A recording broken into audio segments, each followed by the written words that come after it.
आप देख रहे हैं एक ऐसी कुदरती लकड़ी है जिस लकड़ी के अंदर से पानी आ रहा है।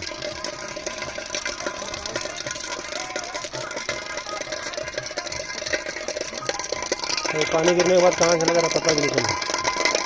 पानी दिख भी नहीं रहा कि पानी जा रहा है।